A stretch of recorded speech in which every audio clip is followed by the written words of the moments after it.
Bienvenidos entonces a una nueva clase en nuestra mentoría, programa piloto, Traders Estoicos, Order Flow. El día de hoy vamos a hablar de un tema súper interesante que tiene que ver con los fundamentales, las noticias, por qué el precio se mueve de aquí para allá. Y sin embargo hay mucha gente allá afuera diciendo que en los fundamentales el precio se mueve porque hay muchos compradores o muchos vendedores, ¿verdad? Vamos a descifrar qué es lo que hay detrás. Seguro has escuchado que cuando sale un fundamental, algunos piensan que es porque los traders institucionales se preparan para comprar fuerte o vender fuerte, y de hecho dicen que lo hacen. Y durante años a la gente se le hace creer tanto ese cuento como otros. Ya me contarán qué les han enseñado sobre los fundamentales. Me escribirán al privado y me dirán: Ángel, yo pensaba que los fundamentales era otra cuestión, pero hoy les voy a enseñar por qué el precio se mueve tan rápido segundos después de una noticia. Dinámica en fundamentales. Primero, hay que distinguir entre qué es un proveedor de liquidez y qué es un verduras, fruta, ¿eh? Y los puestos en donde nos venden esos utensilios o productos o alimentos son los market makers, básicamente, esperando a que nosotros lleguemos y compremos. ¿Entienden?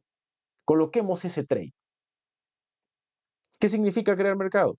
Mantiene disponibles precios de compra y de venta, bid y ask, o mejor dicho, ask y bid respectivamente, para que otros puedan operar de forma inmediata. Todo market maker aporta liquidez cuando sus órdenes están en reposo, pero no todo proveedor de liquidez es un market maker.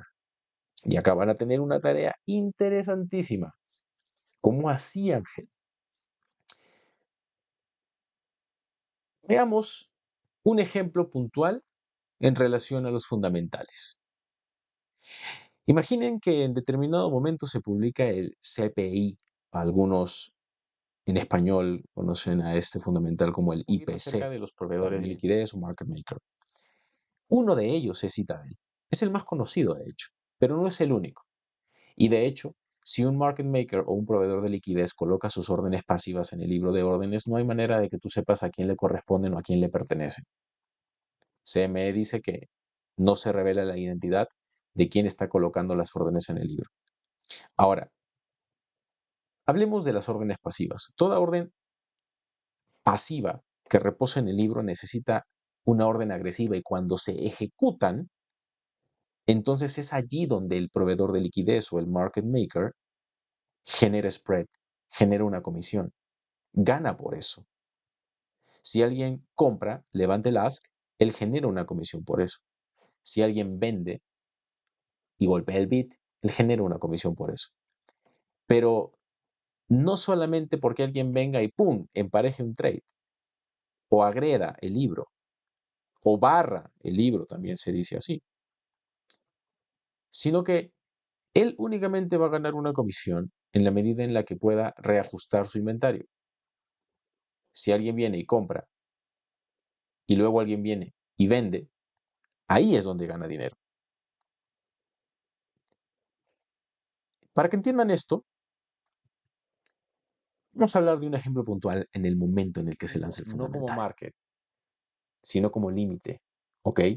Si él dejó la venta allí, el precio disparó hacia arriba y se movió 2 puntos hasta los 28.497, él retira esta liquidez, deja el libro relativamente vacío y recompra sus órdenes. Quiero que esto se entienda porque es súper interesante. Piensen en esto. Lo voy a dibujar. Su algoritmo, aquí el algoritmo, detecta que el precio se está moviendo hacia arriba. Él está vendido en este nivel y en este nivel. Él ha vendido allí una cantidad de contratos específica. Y yo te puse hace un momento el ejemplo de 100, 101 y 102. Digamos que en 102 recompró. Si él estuvo vendido en 100 y recompró en los 102, solo perdió 2 puntos.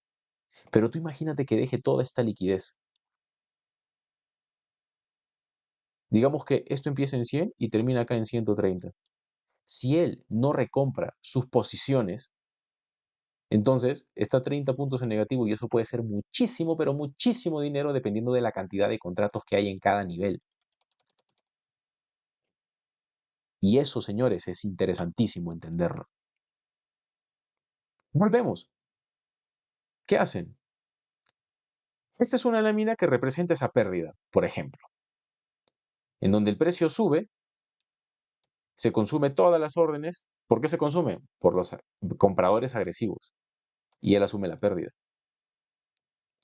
¿Y qué significa el pequeño spread? El spread es cuando, si el market maker fundamental puede ser CPI, nóminas no agrícolas, desempleo, etcétera, etcétera, milisegundos después, su algoritmo detecta un patrón de movimiento de comportamiento agresor, elimina las órdenes dependiendo del dato también, hacia determinada dirección, elimina o reduce las órdenes, porque no siempre se eliminan por completo y eso hay que aclararlo, y quedan órdenes más alejadas, porque en base al fundamental el valor del activo cambia. Ellos hacen cálculos algorítmicos para determinar cuál sería el nuevo valor del activo después del fundamental. Entonces, el valor del activo ya no estaría justo acá, por eso ya no hay órdenes, por eso las retiran o las reducen. Ellos consideran que el valor del activo estaría por aquí o por aquí, por lo tanto brindan esa liquidez en niveles más alejados del precio actual. Esto pasa en milisegundos. Entonces, digamos que viene un comprador con dos contratitos. Un comprador. A él se le ocurre meter dos contratos. Y como no hay ni en los 28.514 y los 28.517. O sea que si alguien viene y quiere comprar 5 contratos, va a consumir este uno y va a consumir estos 4 contratos. ¿Eh? ¿Eh? Por eso es tan valioso hablar de flujo de órdenes, porque no se habla solo de patrones, se habla de en dónde están las órdenes y qué es lo que permite que el precio se desplace con mayor velocidad.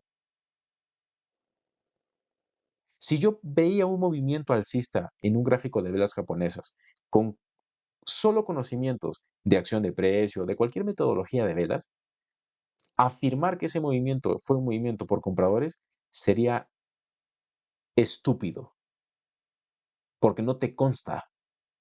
Sería tonto, sería ignorante, porque no te consta. Entonces, deberíamos empezar a buscar razones lógicas y sólidas para operar, para tomar